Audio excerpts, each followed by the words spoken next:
So it has been a while since I last made a devlog, and I'm going to say this: there is no script, there is no piece of paper on my desk right now to tell me what I missed so far. I'm going my peer memory, and just have an actual conversation with the audience. So you can tell right away everything has been changed. There's a new map that my good friend made. Um, so far, right? I'll talk about the map later, but I'll talk about what the game is, what's going to be about. So as you probably have or have not watched from the previous devlog, I was showcasing the mechanics of the game, like parkour, mantling, some of the combat, and then so forth and so on. Well, I'm not sure how old that video is by now. It's probably by like a couple various months ago. So from that video to now, I mean, it's been over a year since I made this game or started working on it. So there's a lot of improvements that I made. Oh my gosh, I love my speech impediment. So there's a lot of improvements I made to this game. As you can tell, there's a new run animation. There's a new walk cycle. I have not made new jog animations, so it looks a bit weird. I don't like them.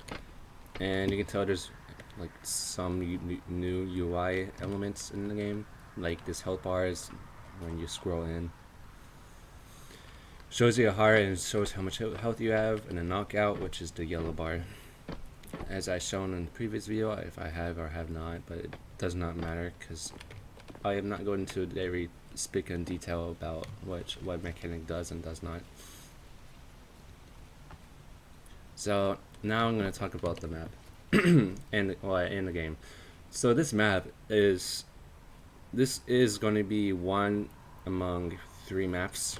This is the beginner map, and I'm going to say this: you cannot exceed a maximum point of level or XP if you're in this map. Say for example, this is a beginner map, right? If you're level 10 or 15, for example, you cannot exceed to the next level if you're in this map. So you have to go to the next map to be able to level up more. And that next map is going to be a little bit harder than this one because the next map is going to be more dense. I guess it is going to be a forest area, so there's a lot of trees around you. And I'll talk you why trees, dense populated areas map is not. It's basically a death zone, but I'll talk about that why and later on, when I talk about the new mechanics I made. So yeah, it's going to be a forest area, and there's going to be buildings, of course, like this one, but it's mainly going to be not as near as each other as this map is. This is more like a countryside city populated map. There's going to be a lot of buildings in this map, hopefully, right? A lot of survival camps. This is camp number one. There might be more than one. I might add a little bit more camps to the map or the blueprint. So like maybe. Oh my gosh. Okay. Well, maybe one over there.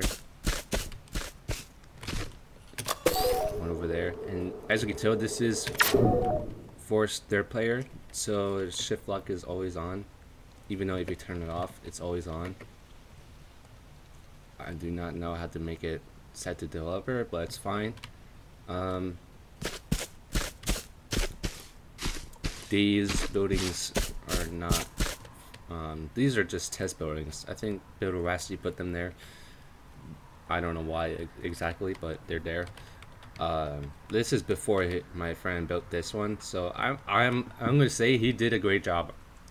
I'm not really good at building as much as I am, but he is the expert of building. I just show him the blueprint and he makes it. So, and I just refine tune it. Like what I made for this map exactly is this right here, where the the guards in this camp will go to. They will patrol in this area, up here or maybe down there. And so yeah, I made this so far. I mean, I made that too, but I think it's just I might just have to scrap it and make it something else, because that is going to be Town Hall, where players can go to and accept quests from different factions or whatnot, depending on your reputation. Actually, I don't know if I want to do what Blackout does it, because I don't want to be a copycat exactly. So not necessary. I don't necessarily play the game, but I know how the mechanic works right as soon as I see reputation and there's different quests for it. Typical game designing, but I'm not sure. I just Town Hall be you get a quest and all that stuff, but so yeah, the map. This is one camp. There might be multiple camps. There is going to be a sewage system to where there's monsters live there. I will talk about that later. A sewage system, you can, so if it's day, you might most likely going to see survivors, the peacekeepers and the bandits. I'll talk more about that later. So again, bandits is going to populate the area during daytime, and then during the night, bandits are nowhere to be found exactly, because they're trying to live too, because monsters come out at night. The typical scenario for that reason. Monsters, there are different types. There's the ones that just walk around and are dead. There's the runners, typical zombie types, and then there's the mutated ones, to where they have different abilities and to where you have to know the weaknesses in order to kill them. I am not going to spoil much of what they are, because I only have one mutated zombie idea, but that's it for the monster side. So yeah, this map is going to be a countryside. Like the second map is going to be a forest area, and the third map is going to be a snowy. So it's going to be a tundra biome basically. It's just all going to be snow, which snow will slow you down. So it's going to be a harder map. There's less buildings, and it is the only map that you get to worry about being outside for so long, because you can actually die by frostbite, bite, right? So you can basically I'm not gonna do a comparison, because it's gonna be cringe, but it's basically the tundra map. You have to worry about being outside for so long, but there is going to be there. So like I said, each map will have a sewage system, but for the third map and last map, there is going to be an underground system for survivors, peacekeepers, and bandits. So bandits will, no matter what time it is, will always be in a certain below area. But little to none, actually monsters will always be outside, because it's cold out there, resistance to coldness. Except if it's daytime, they will not be there at daytime. They all live in the sewage. They're basically rats, right? That's the idea for them. And that's it for what I have for maps exactly, but I'm not really sure what to, because I'm not going to spoil as much about it. There's going to be, the countryside, like this map, forest, and tundra, or whatever, right? Now, I'm going to buy pure memory, because there is a lot I have changed, and I've been busy, working on this game, so that's why I haven't really been making devlogs, because I wanted to make devlogs separate by each time I made something.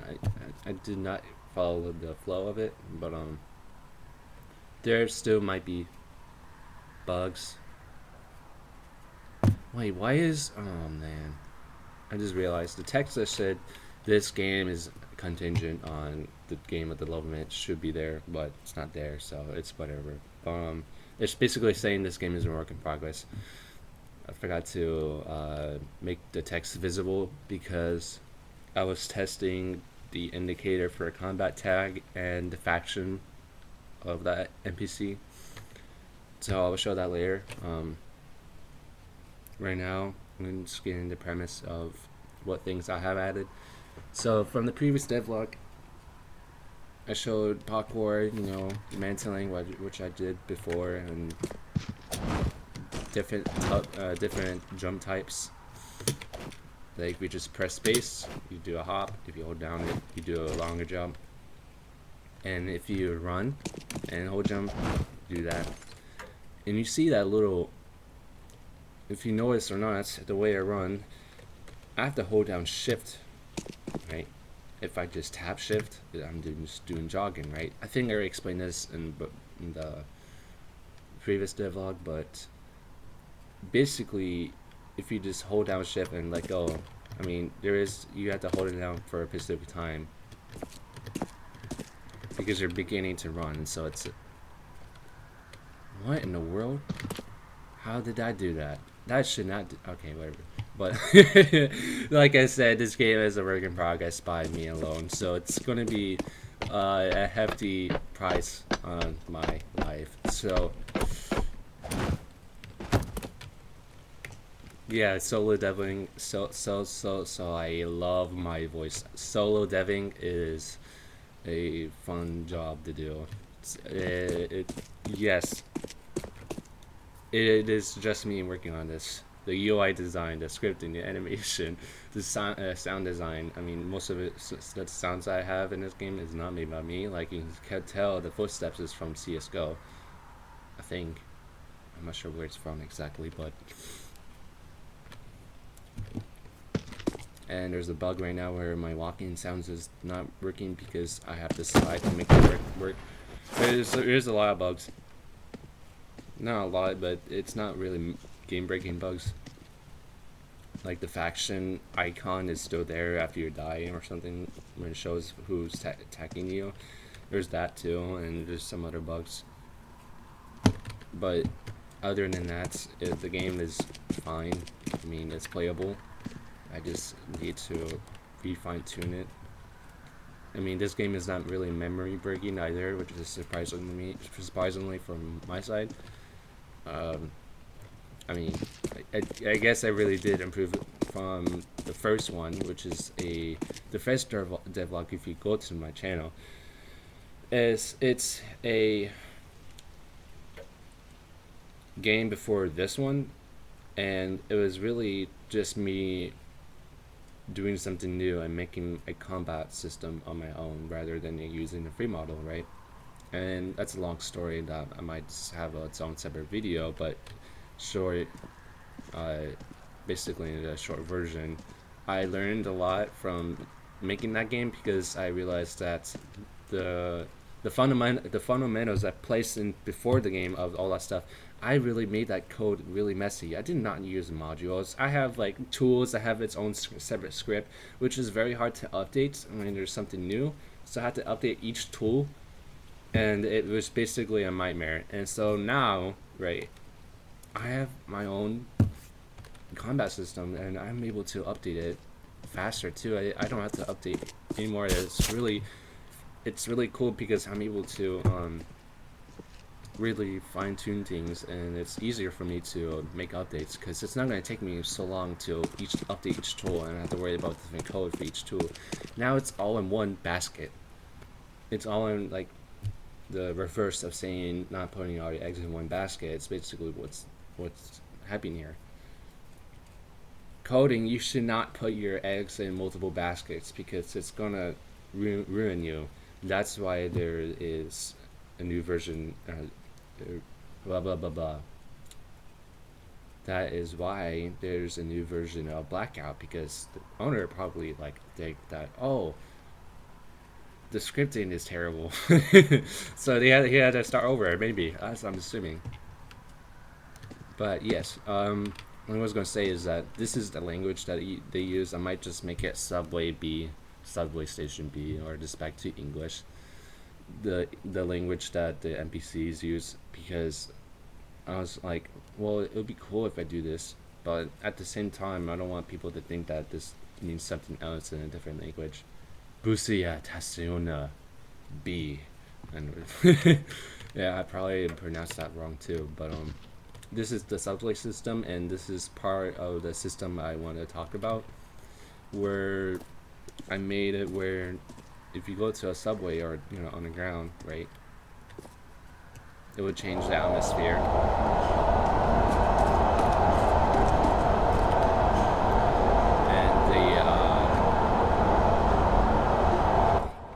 And the reverb is different. Basically, the atmosphere changes when you're in a different area, and that's what I want to talk about. Over here is going to be the entrance to the sewage system. Might be a ladder here or a stairway. There's not going to be much in here in this area other than like a quest, like I don't know, fetch me quest or something. Or there might be a shopkeeper here or a secret person that sells things. Not really sure what's exactly gonna be here, but I don't promise anything. And as you can tell, it changes back from because it was dark. If you don't know, when you go down there, it's set to nighttime, and then it sets back to the original time when I get out. I had to do a lot of bug fixing for that mechanic. So, like when you die, it doesn't do it correctly, or it sets it back to the normal place. So there's a lot. And then I added glass breaking or destruction, right? Wall destruction, all that stuff. I'll show it later up there. But depending on the attack damage, you're able to break it, and you can vault it, right?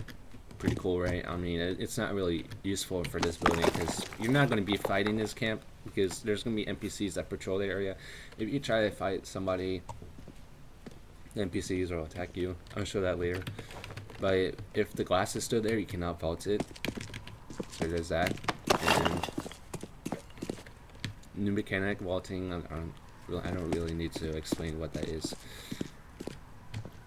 But for wall destruction, right, depending on the attack damage for the melee, see, I can't attack it because the damage is too low, so I have to use the heavy.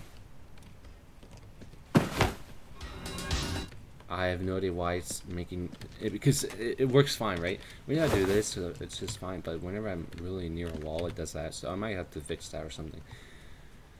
That's just a classical body force, because I do make it where it's depending on where the torso is facing. So depending, it's called an attribute called control threshold for one of the forces I do when you attack.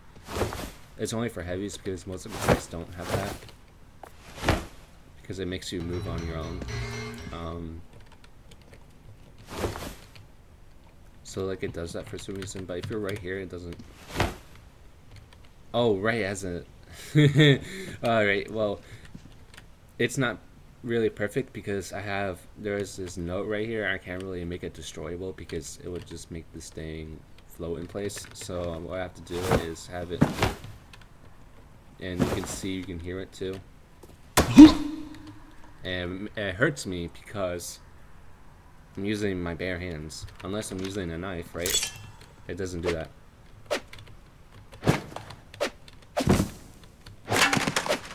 It doesn't do that. If I use my bare hands, it will damage me. Like I did before on the window right there, it gave me bleed, as you saw on the top left. It gives me bleed. So that's it for destruction. I'm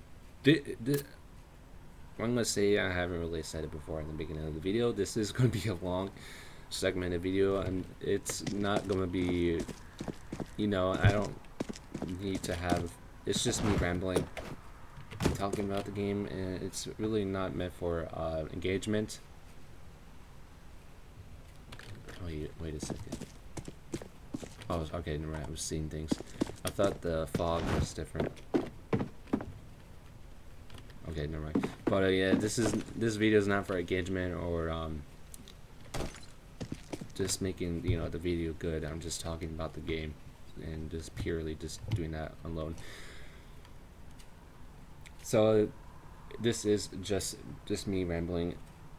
I mean, I'm not really expecting this video to blow off or anything, but it's nice to have segmented videos about the game because, I mean, I'm the only one.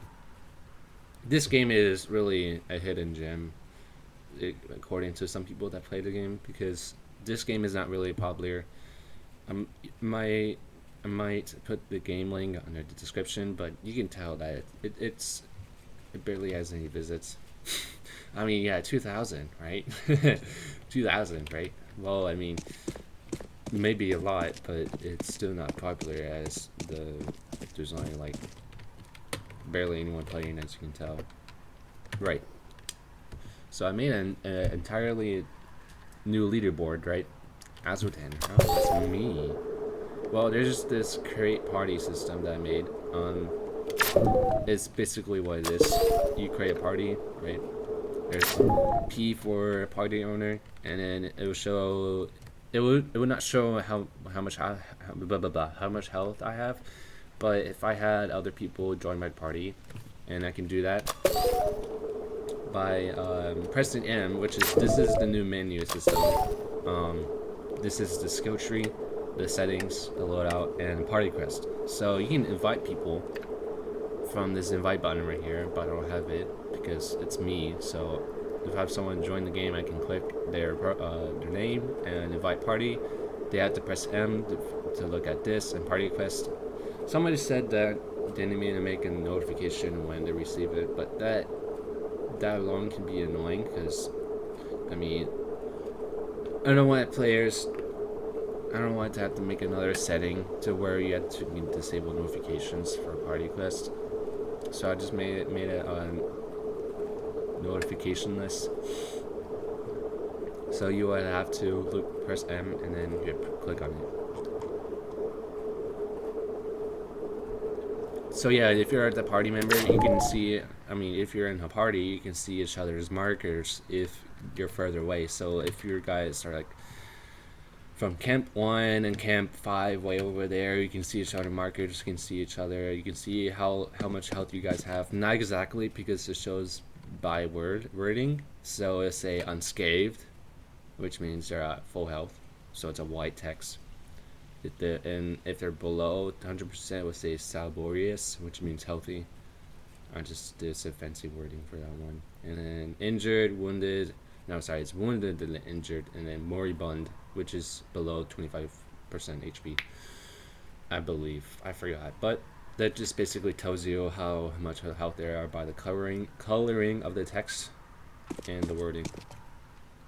So I'm not trying to make the party system a free giveaway of really benefiting the party members, but to tell them where they are.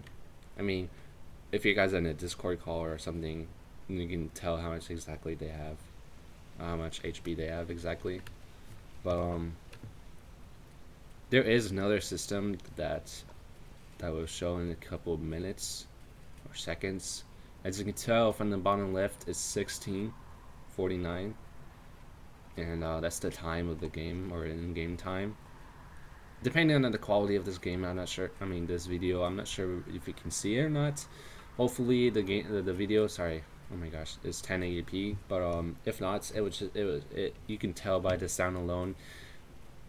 And I will talk about it when it does that. So yeah, you can leave your own party. If the party owner left the game, party should be gone, or one of the members should be leaving. There's a whole bugs. I had to work on that, so it was kind of infuriating, annoying. It was annoying. Oh my gosh. So yeah, you can hear bells when it's about to turn nighttime, which is letting the players know that, oh, I'm exploring right now. I should go to a nearby camp and not die by monsters. Unless you want to. I mean, it's definitely not going to be a soft lock mechanic to where you have to be in a camp in order to survive, because there is going to be abandoned buildings out in the open to where you can survive. There's not going to be much enemy NPCs out there, or spawn limit, because as of right now, the NPC system, I probably will only have up to like 40 NPCs at a time.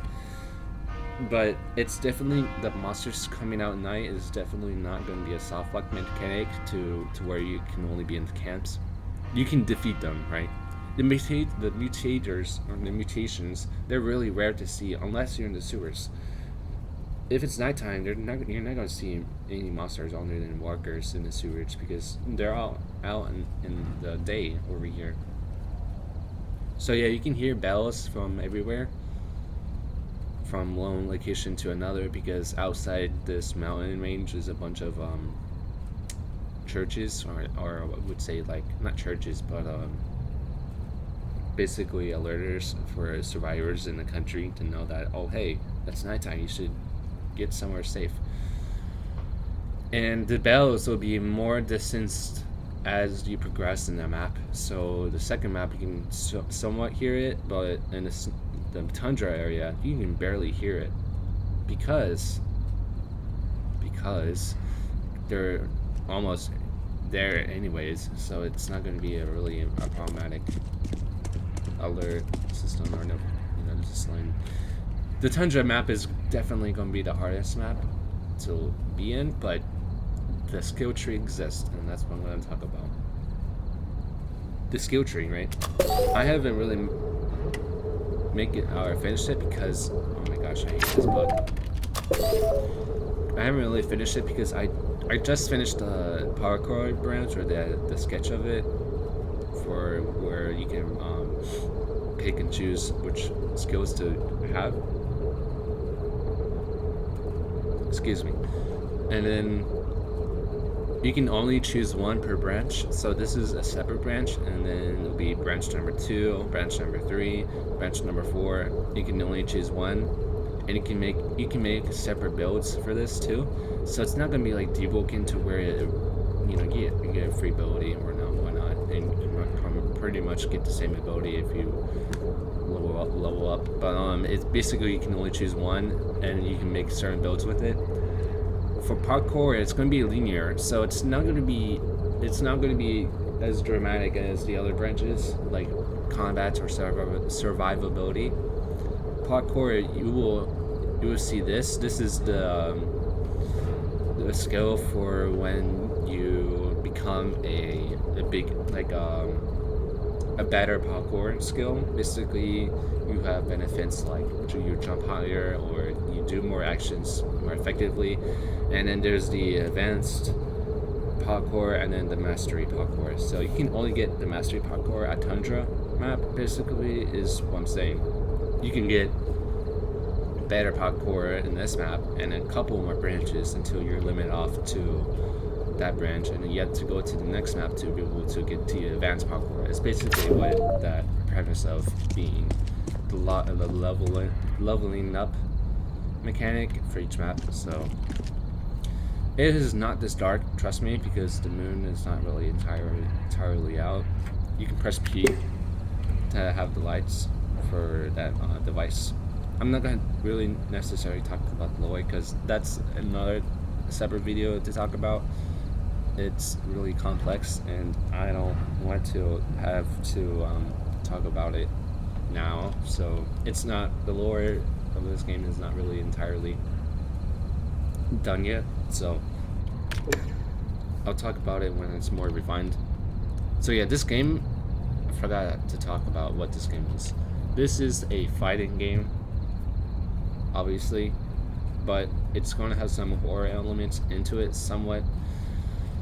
It is going to be a post-apocalyptic dystopian game, so I try my best to not include any like real life events into it, because I mean it's just its own world. I try to, and I'll probably just put a disclaimer in this game to where any events that happen in real life, I try not to make it where like, oh man, Ben Azotin really predicted that. I try not to. This is my own imagination world, and I want to set that aside from the real world. That's what games are and should be is to set the audience from a different world to put in their perspective. Basically, it's by pure coincidence that whatever happened in this game and happened in real life is just pure coincidence. So I, you know, like that disclaimer when you first play Dying Light, it says, you know, everything's fictional. So that's basically what, sorry, everything is not fictional, which is, wait, sorry, I always get those mixed up. It's fictional. This is a fictional storyline. This is fictional gameplay. So it's just purely my own imagination for this game. From that aside, so we have these devices, right? Because, you know, we're affected by a particular medicine that we've been passing by each country that supposedly cure every illness, but, you know, there's people that sabotage it and made people into monsters. It's basically what it is with the whole lore premise of this game. And that's basically what the monsters I was talking about, right? I'm gonna make a date because I don't necessarily like the nighttime as I now, because I might have to change the ambience sound maybe, because it's a lot louder than it is at the day for some reason, and I like to see more, so that's probably why. I don't necessarily like the nighttime as much, but I'll try to fine tune it to where it's likable. It's always nice to have a day setting to talk about things, so that's why I said it today. But so yeah, the combat, right? Man, I've been rambling. I'm like the Chatterbox 2.0. So there's a thing I said about this sliding bug where it doesn't show the footsteps when you walk. Anyways, there's new weapons. I'm not really going to delve much into the new weapons, but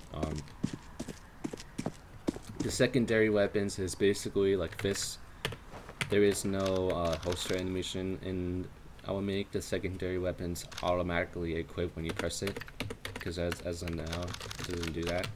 But the whole system is that the primary weapons will have, if you hold down it show that the animation you're holding down it, and you press Q down to unholster them. As for knife, there is no holster. You just grab it out of a pocket or somewhere, so you can just press, just click 2, press 2, and then you have it. But as of now, I have to have its own variables for it. So yeah, the primary weapons, they can be disarmable, which means that, so I'll talk about the disarm system. So Gladius, the baseball bats, and the hatchet are disarm level 2, which means that if I get hit by the head, because head hits are, when you get hit by the head, you ragdoll, right? So disarm level 1 means that if you get hit by the head, you drop your weapon. Disarm level 2 means that if there's a higher damage property for attack, then it hits my right arm, I drop the weapon. And there's different sound cues for it too. I'm not going to showcase it because it's gonna be hard to do. But if I have my alt or someone here, it'll probably be easier for me to explain it. But probably its own separate video. Gladius is basically is a sharp weapon. It's pretty average, I would say, but the heavy attacks are really interesting for my part, because I really like about how you can travel with them. Because what you can do with it is that when you're attacking someone, right, and go behind them, or you have to hit a certain limb for it to dismember, right? And it's a good attack because it makes you travel further. It's only a couple heavies that really do that. This one obviously has a huge end lag because it does a lot of damage and it goes towards the head. So like that. I have no idea why the dummy does that. I do not know why the enemy NPCs also do that, because of something about Roblox being Roblox. So I'll try my best into fixing it, but I try my best to just make it workable. But this game is not even in pre-alpha. This game is not officially done. I am still working on it, and it's gonna be forever. So just to make this game, a pre-alpha, but it's gonna be a while because I am making progress each day, especially on the summer break. So I'm trying to use that time as much as I can. So yeah, I'll talk about what you just saw there. A couple minutes ago, my sword went yellow, um, and you can see these triangles or like diamonds being white or something.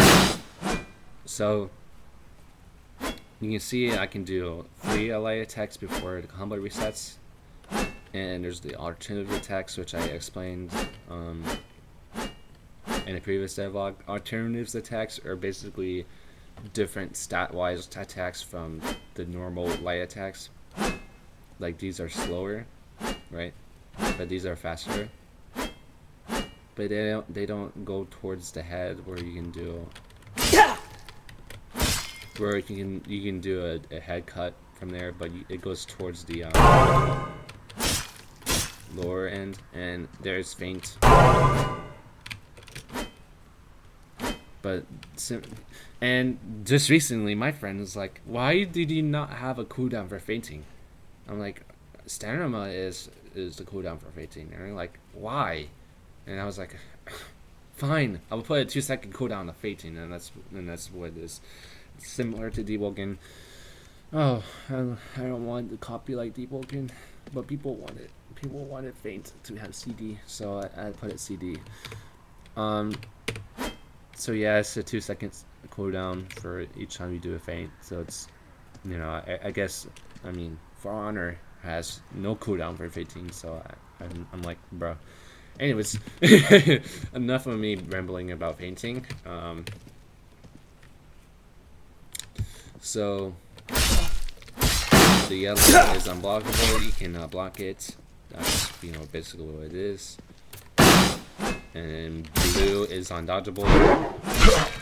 That's basically self-explanatory. And red is sharpen, which increases the amount of bleed it does of bleed damage and blood damage. What blood damage referring to that you have 300 blood in secret value. You do not see it unless you've been attacked by a sharp weapon or a sharpened attribute attack.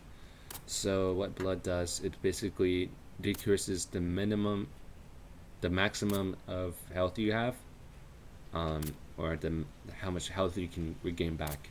So if I lost 50% blood, right? The max HP right now is 200, just letting you know. So if I lost 50% blood, I can only go up to 100. It's basically half. It's like a max HP bar, but it's just minimizing on how much health you can gain. So it's basically what it is, or maximizing. I don't know. Minimizing. It's decreasing. Anyways, that's the whole premise of bleeding. Balance is white, which increases hit stun and knockback, but it heals your knockout, which is the yellow bar, and it heals your knockout in exchange of more knockback and hit stun. So it's also a check to see if you're below 50% knockout, because if you are, you get instantly to the down state. Down state, you can easily be killed by pressing B to finish, similar to like Debulking or Rognigevich, to where you press B or certain key to finish someone when they are like below a certain amount of HP. It's basically that whole premise, but there's a whole cutscene for it. So that's why I like about it. And that's what I mean about the head dismemberment. If I had my Gladius, it would be a head cut, but since I had a blunt weapon, it would be dislocation. I dislocated their head, basically.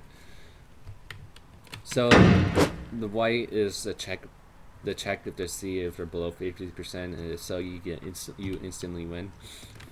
But that really depends because you can't really tell if they're below 50% knockout unless they regain HP while below 50% knockout, and you hear a bone crack out of nowhere. So that means they're below 50%, and you can use the white attack to instantly win. But it's really situational because you have to have a certain combo for to have in tremendous amount of knockout decrease, because you have to land multiple head hits. You have to land more heavy attacks because heavy attacks are the only ones are the attacks that decrease the knockout the most. Light attacks, because I changed on how much damage towards the knockout does for each light attack and heavy attack. So you have to have your own combo in order to specificate to making them down. I have no idea what I said there. So, like I said, I'm not really much of a talker because I really can't pronounce things properly. So I'm sorry for that. If this is a huge downer for you, but yeah. And you might asking, what's the difference between Metal Bat and Bat? Well, Metal Bat is slower. It does more damage, basically. It has more end lag, and it's just slower overall. As you can tell from there, I can attack for a little bit, and then...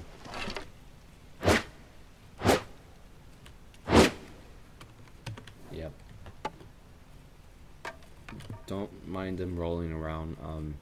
That's just how the physics are for that. So it's basically a cylinder. But the hatchet is similar to these attacks because it only has two. As you can tell, there's only 2 diamonds. 1, 2, 1, 2, and 2 heavies, right? That's what the diamonds indicate, because fist has 4, right? 1, 2, 3, and 4. While these weapons only have 2. So yeah, that's what the diamonds indicate, is how much attacks they have per branch, like per 2 diamonds, which means 2 light attacks, 2 alternatives, and 2 heavies. So Sledgehammer and Fire Axe, because Fire Axe is a reminiscence of Sledgehammer, which I'll talk about now. Reminiscent weapons are basically, they copy the exact same data you put into for the loadout for your attacks, but they have different stats. Same goes for a Metal Bat, because if you look, right, there's only Hatchet, Fist, Sledgehammer, Gladius, Bat, and Bayonet. There is no Metal Bat, there is no Fire Axe, because they're reminiscent weapons. They reminisce and copy the exact same as the Bat, but different stats. So, Sledgehammer, what I put in here, right, the different attacks and all that stuff, will be the same for Fire Axe. So, like, the first attack is down strike, and this one is left swing or something, right? When you do play this game, you don't have that because I changed it. And the system for changing attacks, I mean, I really want to change this because the UI design is terrible. Because you have to do this, and you have to go back and forth. It's really annoying. So I'm going to have to revamp it sooner or later. And preferably, you should not have any weapon out when you're on the menu because you click. So that's basically what this is. It's similar to Azover in a way, to where you can switch attacks and be able to choose on what attack goes first or not. Because each attack, so I have not seen this. If you do see that the if I do a certain attack like 1, 2, I'm dodgeable, right? But if I don't hit anything, where's that at, huh? Well, different attacks, it's called a spree, right? A spree, a combo, or a link. I don't know what the word is, but basically, you have to have a certain amount of hits before it makes an dodgeable attack or anything. So, like, the first bar is filled, it's white. second one, and the last attack is undodgeable. So it has to have 2 hits before it makes it undodgeable. Because I would just do this, it doesn't do it. Same goes for this. It's sharpened, right? It's sharpened on 2 attacks or 2 hits, but if I missed one, so it's going to be unblockable. So there is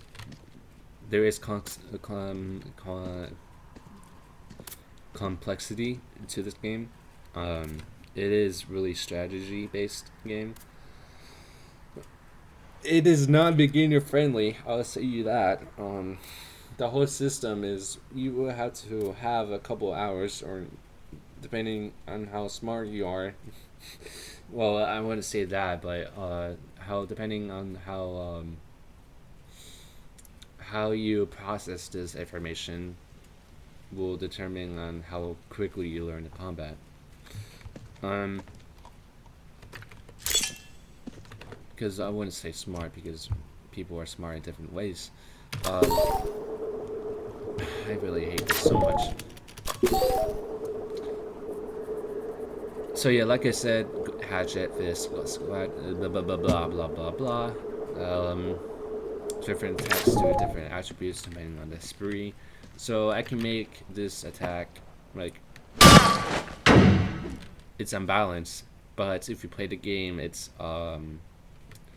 if you do this one first and then the downhill, down strike, it will do I think unblockable or no, it's undodgeable. Yeah. So if you have this attack first and then this one last, it will make the last attack undodgeable. And it's different for alternatives. This is the normal alternative attack. So yeah, there's different attributes.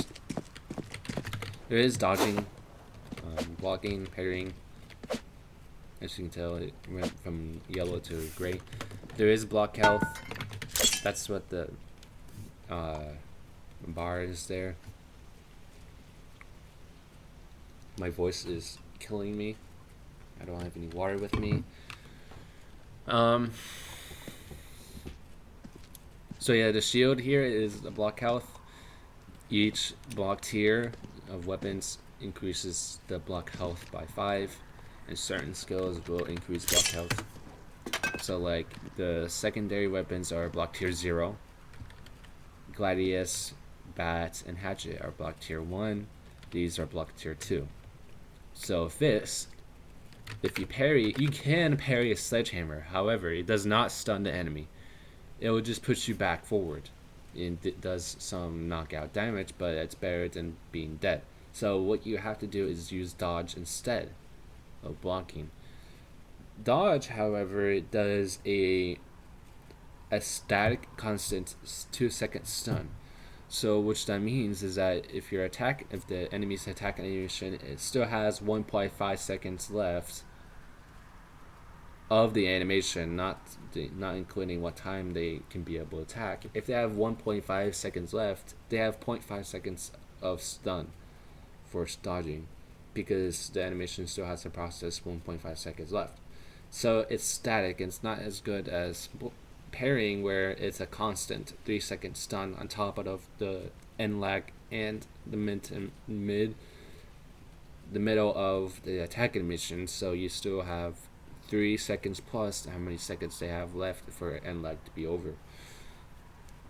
And that is where the complexity sets in, because if you parry a 1 tier above your own weapon, it will do half the stun of 3 seconds. So it's 1.5 instead of 3 seconds, which you can only land in 2 hits before they don't have the stun anymore. Same goes for dodge. You can only land in 2 hits.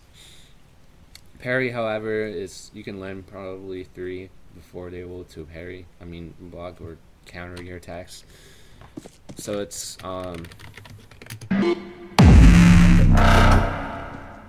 very situational depending on where you're at. So yeah, why forest is going to be, dense forest is going to be problematic. Well, I added a wall splat mechanic, and if you played For Honor, you know what I'm talking about.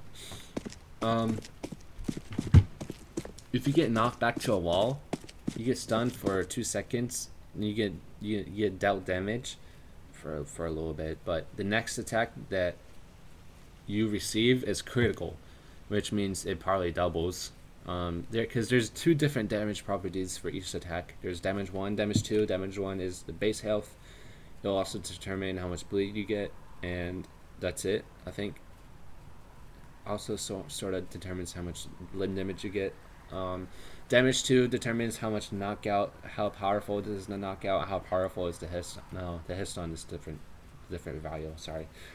Damage 2 determines how much knockout damage and all that stuff. It's basically the other properties. Damage 1 just does base damage, right? Their base health damage. So it adds in the two values together, and that's what a critical attack does. So it just does more damage, basically. So the next attack does more damage, and that's it. So that's what wall splat is. But you can really, if you fight in the office with fists, the person with the most amount of hours or have the most experience is obviously going to win, because you're gonna get stun locked from fists, and you're gonna ragdoll, and then when you ragdoll, you also receive more damage, so you can get instantly comboed when you get wall splat by a wall. So this game is sort of trying to take a premise of real life in a similar way, but not dramatically really realistic. Because if this game is really realistic, I would have to add diseases, different healing properties, and it's just boring from that. From there, it might be just like Tarkov or something from that point. But this game is in this realistic setting, but not too realistic to where you can't have some funny moments, because there is a lot of. Wait, what? Why is this? How did I not realize this? Why is this? No, why is this scaled up? What is wrong with this? I did not realize that. So this should be looking like this, not.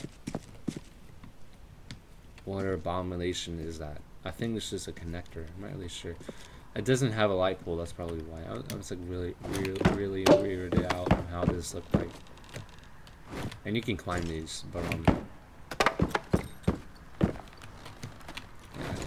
not so much on this one though. But you can climb these. But anyways, that's why I was talking about how a dense populated air map is dangerous for the players. NPCs, however, do not have the wall splat mechanic. They do not have fall damage, not yet, because they're all client. So I'm gonna have to find a way to do that for the NPCs.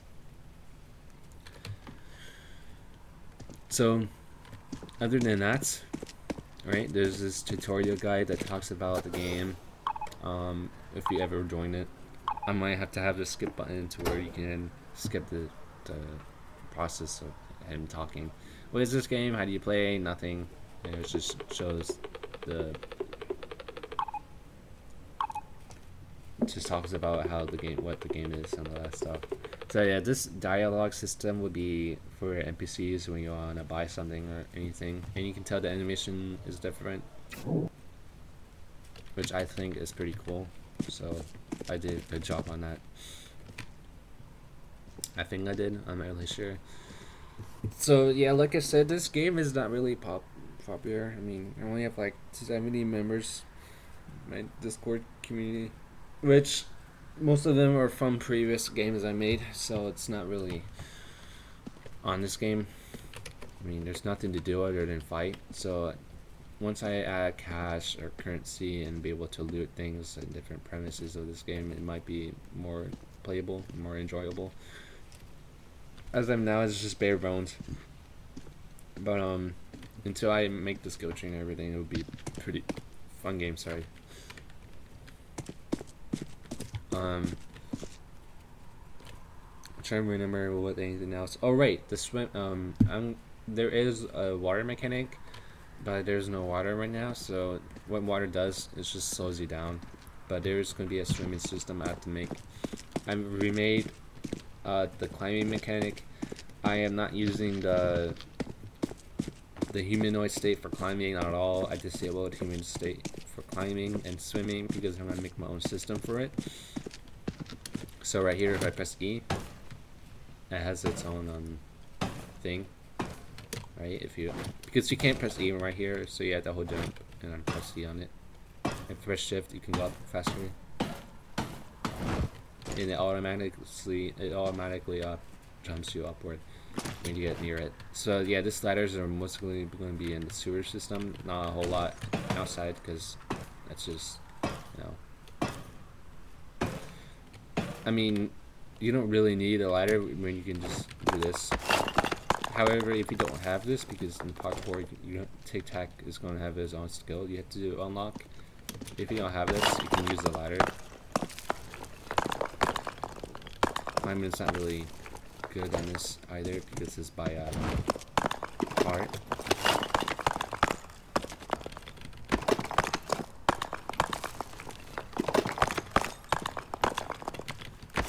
You might be asking, where's my stamina bar? Where's the stamina bar? Well, you can hear it.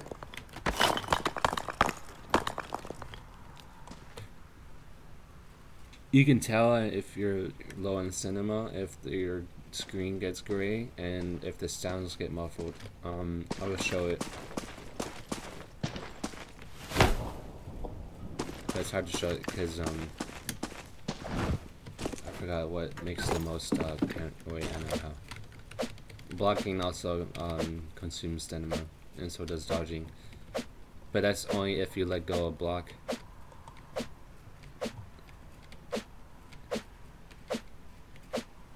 So yeah, if I do this, there's no stamina consumption unless I let go of block.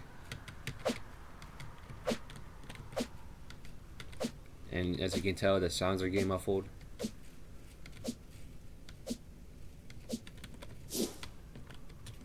And the screen is grayer.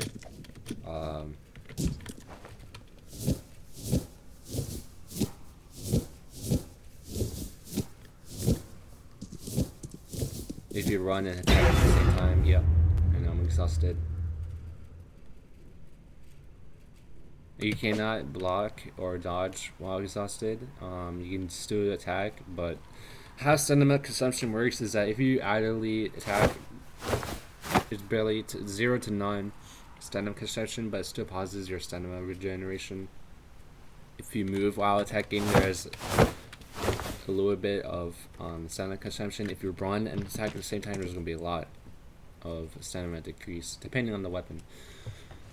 As for heavy attacks, it's depending on the heavy attack itself, because some heavy attacks don't move you, so it's not going to do much, but something like this heavy attack will move you, so it does more stamina consumption.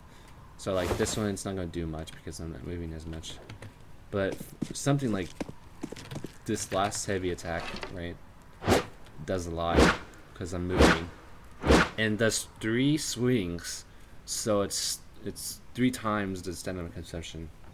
So I probably lost about like 80, but the stamina max is around 500 if you by mastery or something. You probably have by 500 max stamina.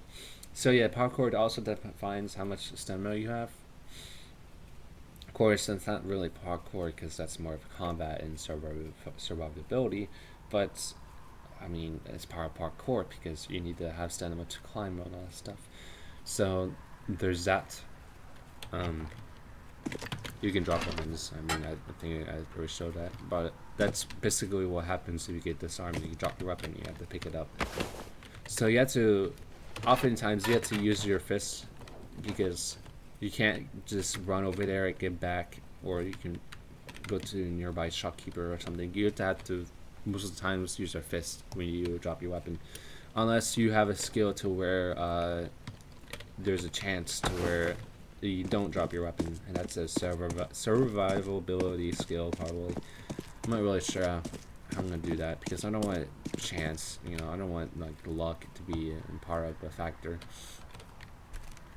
of the combat system. And I don't know why my walking is not making any sounds, so I probably have to find something on why it's doing that. But yeah, so if you join the game, I mean, you can criticize it if you want. You can dislike, like it or not. I don't really care as much. But you can spawn the dummy here and test your combos. You can spawn an enemy NPC to where you can attack the NPC. Um,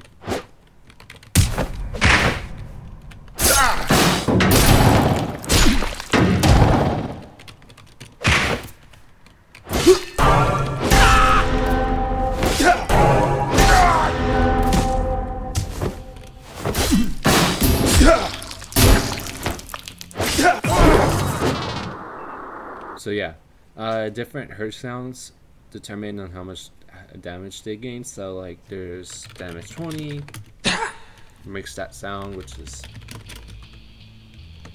you know, a low hit sound, and then damage 40, right, which does more, and then damage 100,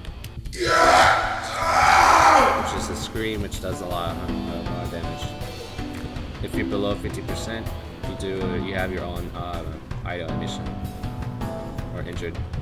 There's idle 1 and idle 2.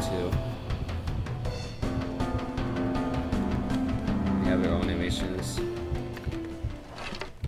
when you walk around, so it's different. I had to remake the core walk animations a lot. It was fun, but at the same time, it was just energy draining. I don't know how much I had to do because there's 1 animation, 2, 3, 4, 5, 6, 7, 8. 8 times 2. I had to make that many animations, including the jogging. I probably had to do it as twice as many as well for injured state. I'm not really sure. I might just make jogging just not have the injured one or not. I'm not really sure. But yeah, I think it's pretty cool too. And when you get healed, you're pretty much back to normal. For some reason it doesn't. Okay, there we go. So you're back to normal. So that's the refraction for the faction, right?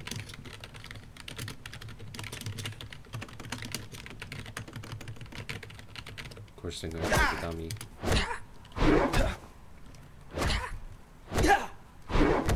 So I have my own NPC system or AI system for combat. One is attacking the. I can't hear myself.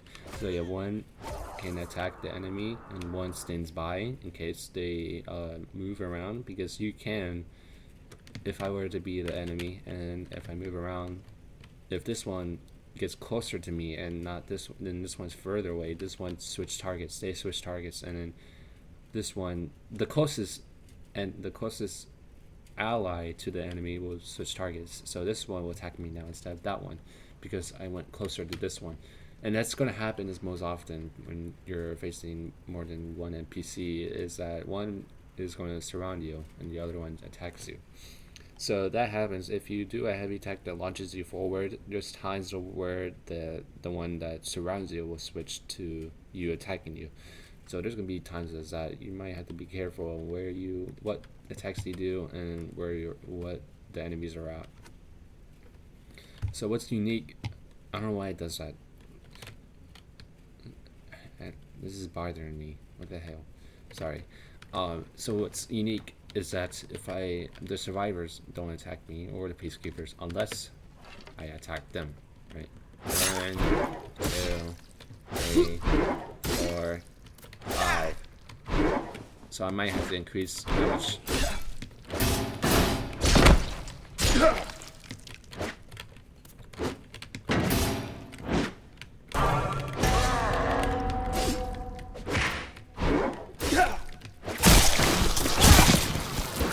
As you come and destroying them. So yeah, if you get attacked by an NPC, it will show their faction on the top.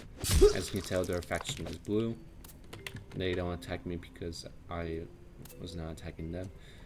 But which I might have to fix because the friendly fire should not digress, or some property I made under the scripting to where it decreases over time, but it's not including if you're in a combat tag or not. So I might have to fix that.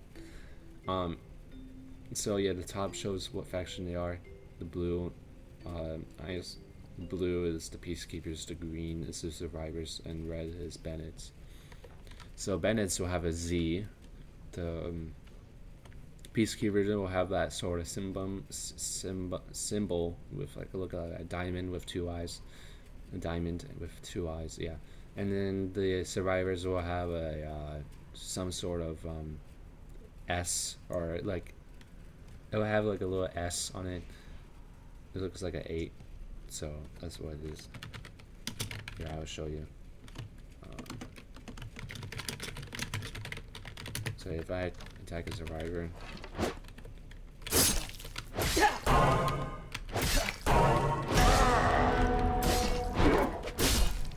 I'll show that symbol. That's like an 8. It's very easy to kill them because they're not really intelligent. Survivors don't really react to attacks or block as much as Peacekeepers do. See?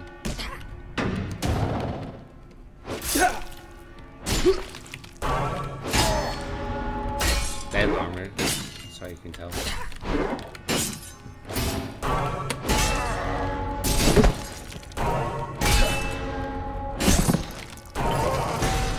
So yeah, it's problematic because the friendly fire doesn't really do it correctly, so I might have to fix that. So yeah, oh, excuse me, I'm tired. It's only, I just woke up, so that's the whole premise of this game as of now. But hopefully I will break down the most of the mechanics on the later video because I'm not sure what else I forgot. Oh right, I did want to show you guys this. I remade sliding, this sliding mechanic. I made it where it just does that, but unless you're going down a slope, it does it correctly. You can move it where you want to go. And if you want to stop, you can do that.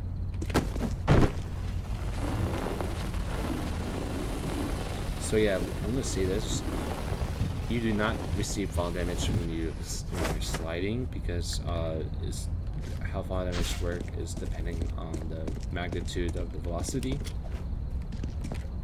So you do not receive any fall damage unless you're falling, like you're actually falling while sliding. So like if I were to be here, oh my gosh, I could have got fall damage right there, but it didn't see me as much velocity, so I'll actually do it here.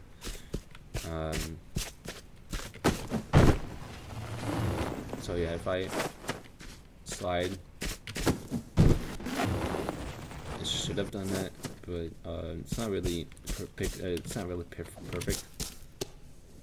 I'm actually low on stamina.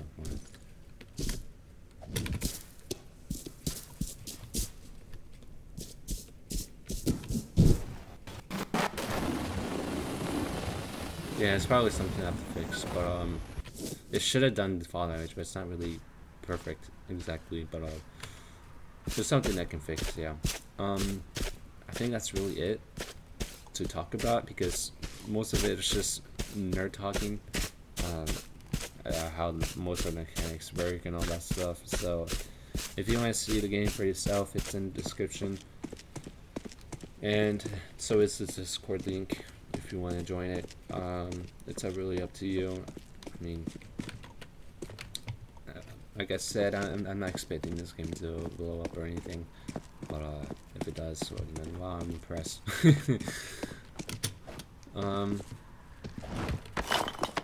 If you made it this far, thank you, because I'm not expecting anyone to watch out this video really, but yep, that'll be it. Thank you, and then have a good day.